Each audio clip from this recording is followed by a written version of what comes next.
Okay, Mötley Crüe fans, we've finally landed on what is probably their biggest, best, most well-known hit, Dr. Feelgood from their classic album of the same title, which I don't know why, but I've only really recently been discovering Mötley Crüe. I know they've sort of done their European tour, which means I've missed them for this year, but so cool, so heavy, and the track itself has just got one of the best dirtiest riffs ever in rock, and I love it so much.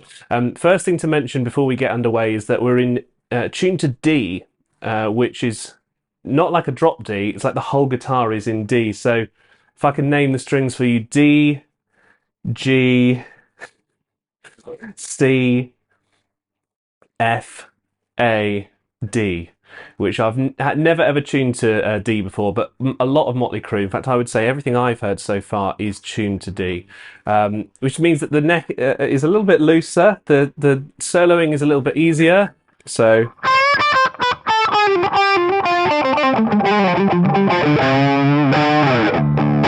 and also you're going to need a whammy bar for this one if you want to do the cool harmonic bits.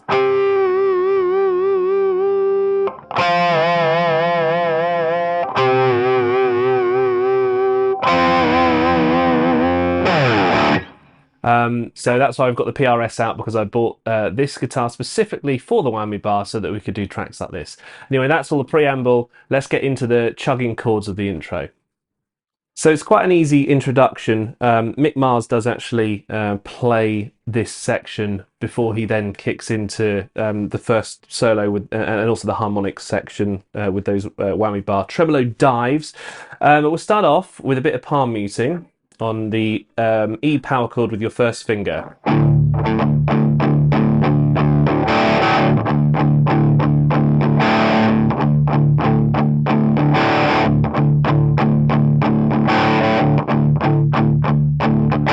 It's a little bit like a heavy metal riff, really, in that sense. And this is a cool riff because it anticipates the beat each time. So then when you've got this up pick here,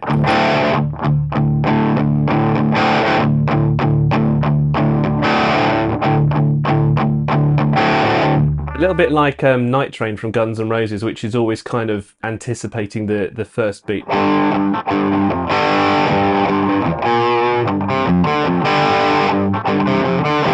It's exactly the same thing here. The first thing to mention after you've managed to do that E chugging power chord is that there's a little slide into the 16th fret and back, so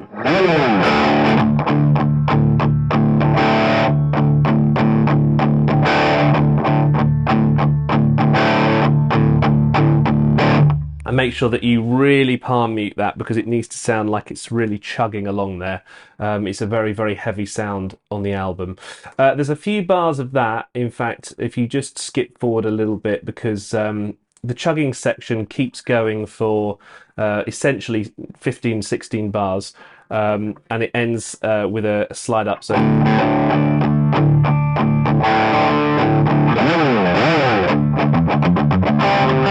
So that's how the chugging section ends with the rest of the band. But the Mick Mars intro comes over the top, and this happens, you'll see a little asterisk in there just before bar 6. There's a little star in there, which is where Mick Mars comes in with this pre-bent A power chord, so it goes.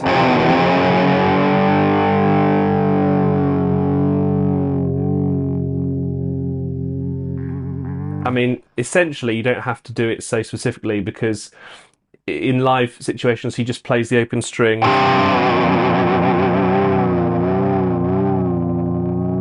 It's supposed to sound a little bit like a motorbike engine, I guess, but it's a lot of fun to play. The closest I can get it to sounding like that like what he plays on the record is an A power chord pre-bend down.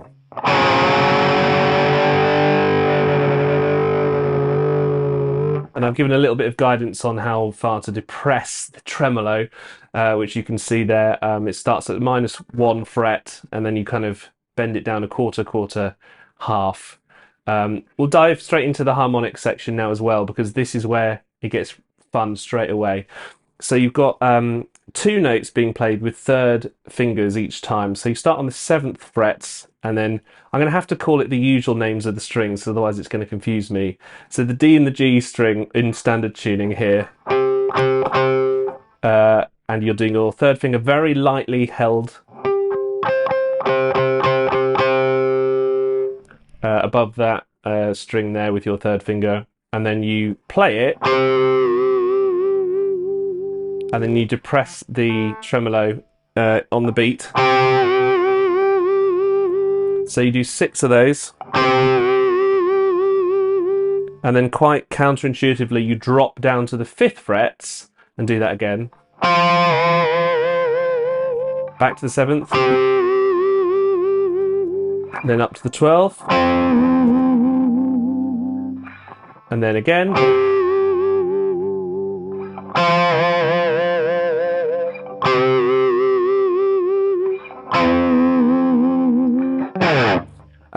One thing that you hear on the album quite a lot of times is it sounds like there's a double pick. Now, I don't see Mick Mars ever play it with a double pick live. He always just goes...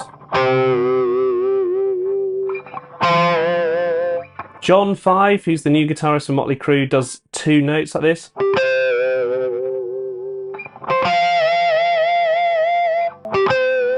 He does it sort of one then the other. You can go also down and up, and then down and up. But I wouldn't recommend doing any of that because it doesn't sound very good. I think it's just straightforward and similar to the live situation where you just hold it and play it like that.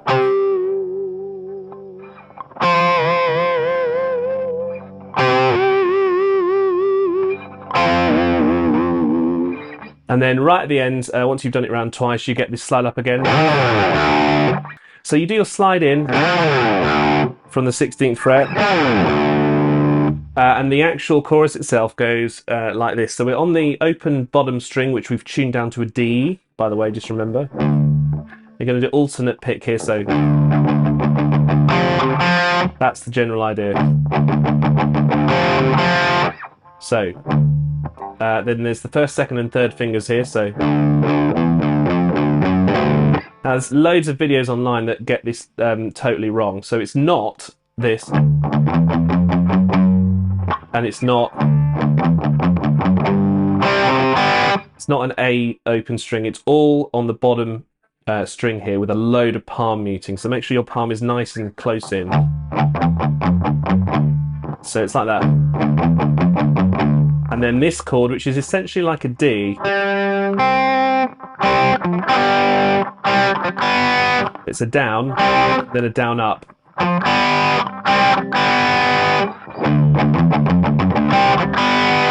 Like that. Then the next time, the 7th fret, and you've got a Hendrix chord here, so it needs to have loads of crunch. Now, some of the frets don't sound like they're fully released when you hear the riff around millions of times, so it's a little bit more messy than what I've just described. So try and forget to take your fingers off, which is bad guitar teaching advice, but try and just kind of, on those open strings with the palm mute, try and make them more of a kind of dead note, so...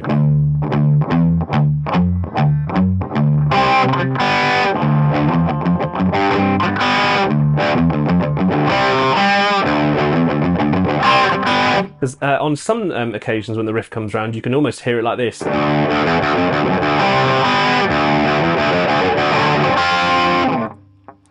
When you're doing these notes, by the way, you need to put a bit of vibrato, and similarly on the last time you play the Hendrix chord. Quite significant vibrato when you're going for those. Now this riff comes round once you've mastered it a million times and is the absolute key of the song. So don't worry about spending quite some time trying to get the riff right.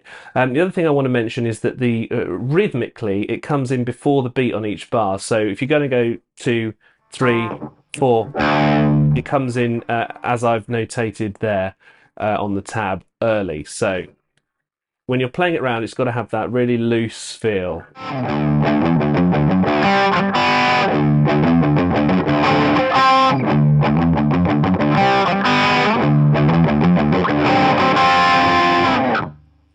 So that's how you tackle the chorus section there. It's really, really cool. And like I say, just try and keep the vibrato going. Also, when you're doing these, this sort of D chord into an A, absolutely do not play this open string. Just sounds really wrong. Make sure you leave off that D string. Well, a C string, but a D string in this case, because I can't cope with calling it the tuned down versions. So that is the chorus part, which is going to come round again later on. So in the verse, you've got a power chord. That's all straightforward. Down, use your second finger. And then back to that open A power chord, which is tuned down a whole tone. And then that's the one that's weird. So you get the A power chord to a G. That's the unusual bit, really, because you would expect it to just be. And even John 5, who's taken over from Mick Mars in Mötley Crüe, actually does play it like that. But I think that the reason Mick Mars does it is because it sounds a bit more menacing with the full power chord.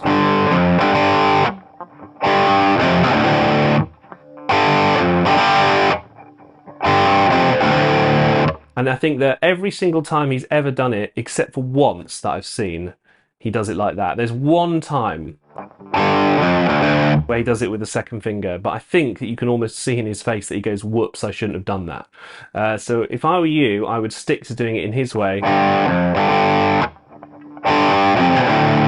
Like that. Well, hello everybody. I've just been out for a run listening to Dr. Feelgood. Look at this, the laundry's up. That's what we use this room for when we're not recording guitar videos. I think that there's been a bit of an update on the... I'm just going to leave this video in like this. I think there's been an update on the verse. I was listening to Dr. Feelgood when I was out running, and I think that instead of it going with a double power chord there, I think it actually goes... So a real quick move over. So A, G power chord, and then the first finger plays and then moves over like that, because I can hear that note being played in the album. So I'm going to update the tab. Please play it like that each time I mention the double power chord. It's not like that. It's not this open. Anyway, see you later.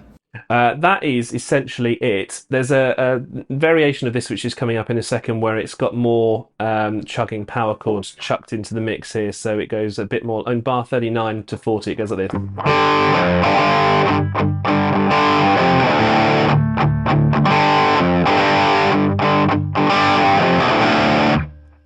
So that's how that goes that time, and then when it comes over, don't forget those final three notes of it. So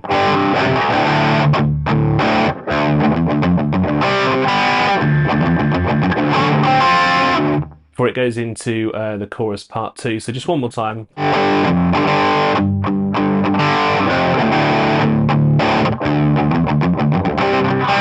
That's how it kind of returns into the main section there. That's how we get into chorus 2, which I'm just going to run you through now because nothing is really different at all about what we've done so far, which also bleeds into verse 2. So I'm just going to play through this section for you here, just so we get the whole song down.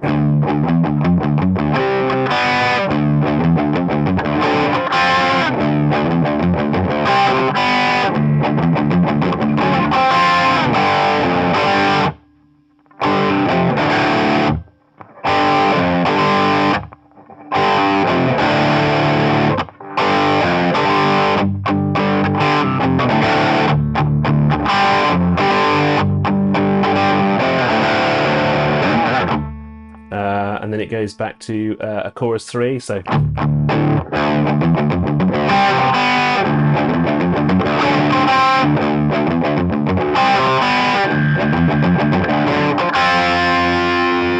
And then we get to our pre-solo section, which is like this.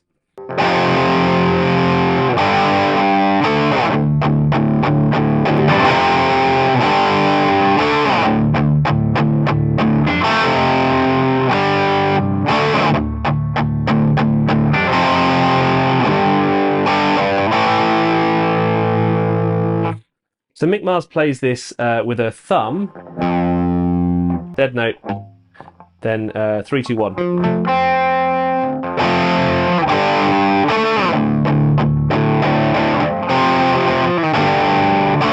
Or you can just play the full thumb variant like this.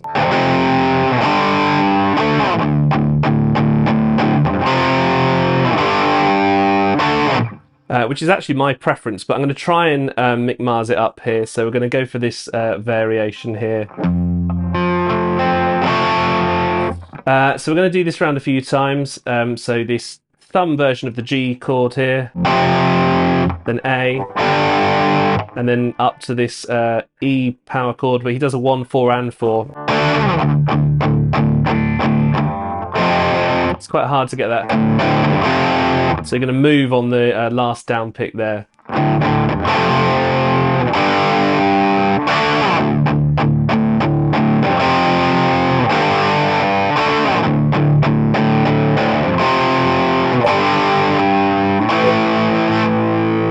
It goes to a B power chord there. First and fourth fingers. And then it comes up to here in solo 1.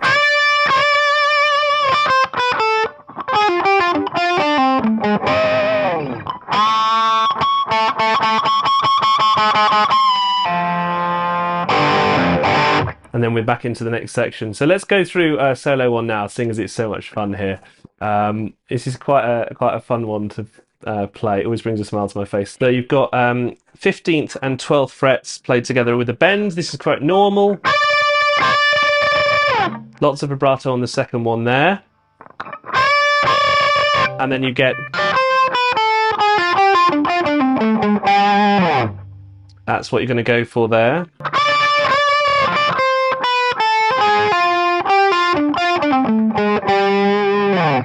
And then you go down for this really epic section here with the third finger. So you're bending up a full tone there from that second fret, but you're going to do a pinch harmonic.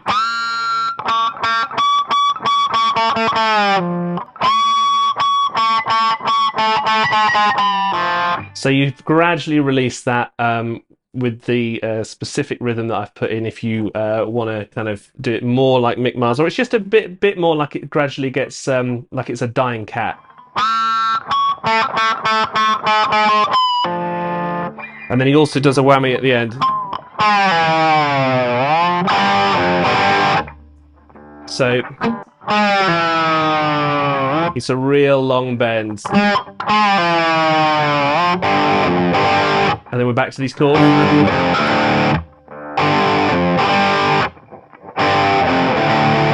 And there's a few little solo lines over the top, which I'll just include in solo part 1. So it goes...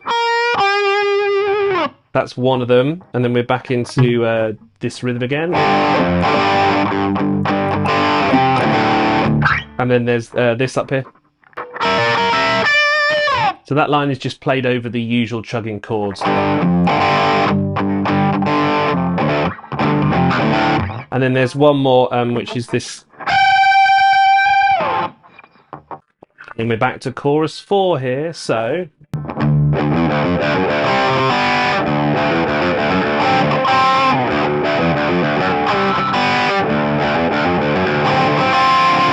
Back to these chords.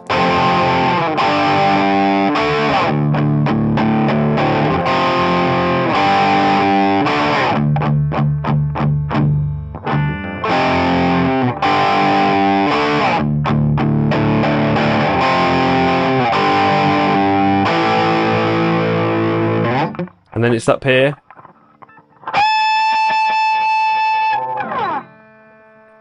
So the 22nd fret with the 19th held at the back. And then you've got this return to the main intro section here, which is very similar to before with that A power chord.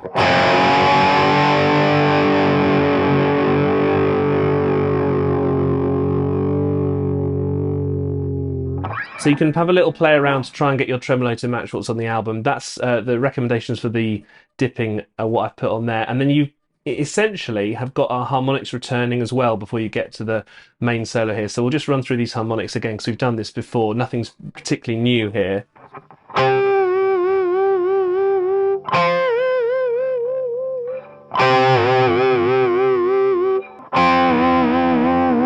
So you do 4 bends on that last time then, and then you get a slide up to here. So the slide up is done with an actual slide, which I've got one of, but you don't want to get it out for this one section. You don't need to bother with that in your if you're playing along with the track live, because it's very pointless for a couple of notes. And then you've got this. So 2 bends from the 15th and the 12th. So solo time, we've run through the beginning bit of that. You slide up to this. Now the next bit is where it's kind of what I would describe as extremely messy picking. So if you were going to play it note for note, you should get...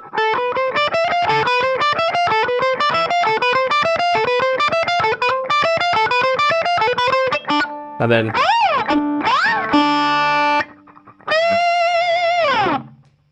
Well, it's actually the slides have a bit more picking going.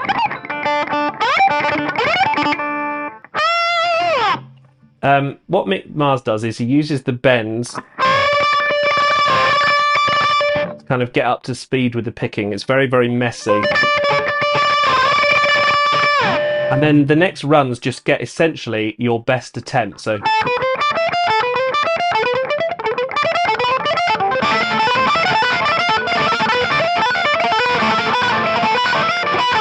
It sounds really messy, but it's kind of cool. It's a bit like I'm going so fast I can't control it kind of thing. So give that a go. Try and get your speed up.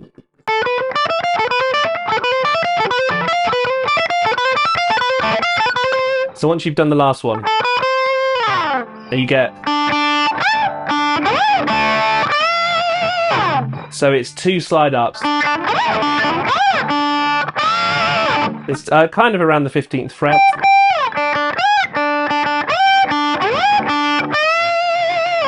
And then you've got this same pinch harmonic thing that we had before. So you've got that, followed by with a tremolo depress. And then this next section where it gets a tapping tastic. So you get 10th fret, 1st and 4th fingers, by the way, all the way here.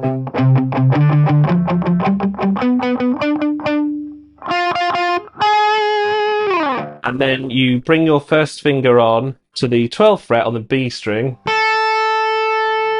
And then you tap to the open.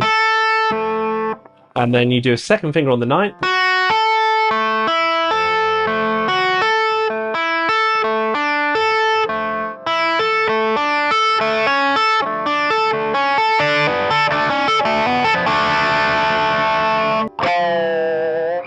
So just one more time, because it's pretty complicated. So you're going to tap every 3 notes.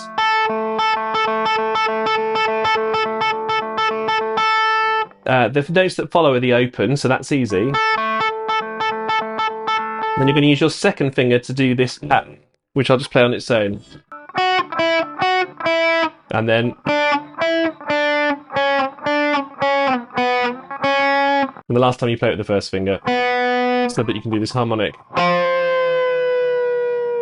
Anyway, let's go back to the tapping section. So let's try again.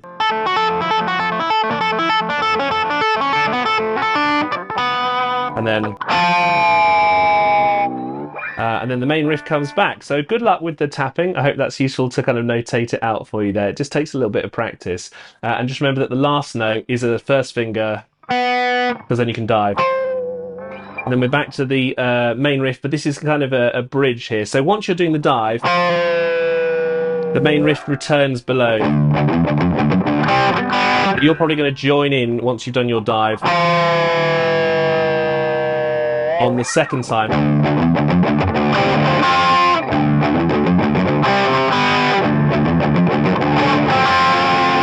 Then there's a slide up here from the 15th, and I wouldn't recommend bothering, to be honest. I'd just keep playing on the riff, but there it is anyway. Then there's this siren sound.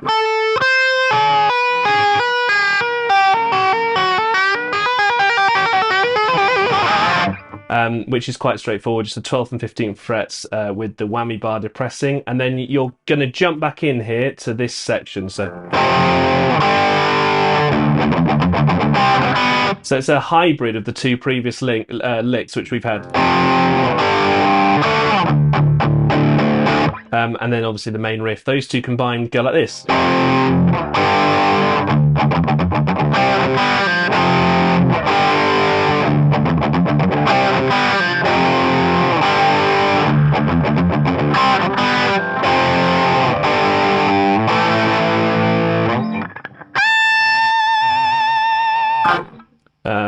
And then you get this little section. So we're going to jump up here. There's a dead note to start with. So first fingers. And then same again. Third time it's the same.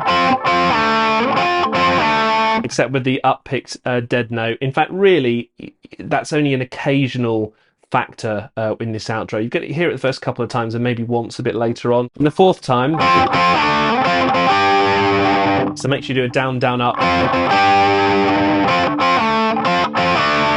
And you've essentially mastered it there. All I'm going to do now is run it through from the beginning with the various different rhythms that there are, various different changes, I should say, sorry, in the notes, but everything else is pretty much the same. So.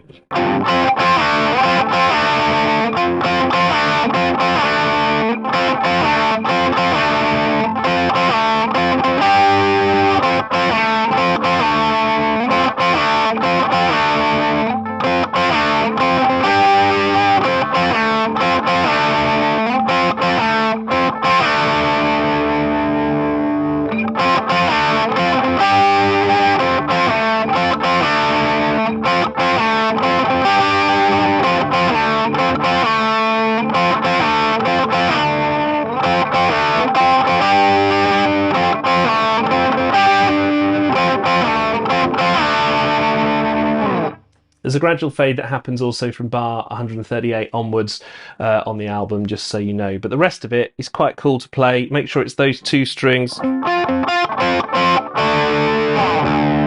And make sure you do the picking option. That up when you do the change up, and that's it. That's Dr. Feelgood from Mötley Crüe. Thank you so much for watching this series. I've actually loved doing it so much. There's loads of other tracks that we could do, including Girls, Girls, Girls, which has one of the weirdest riffs ever when you actually break it down, and a slice of my pie as well, which I'd like to do. Anyway, thanks for watching. If you're Mötley Crüe fans, do subscribe down there so that we can keep doing what we're doing. Check out some of our playthroughs up here and some of our other lessons. If you're a Guns N' Roses fan, you're on the right channel. But anyway, thanks for watching, and we'll see you next time round.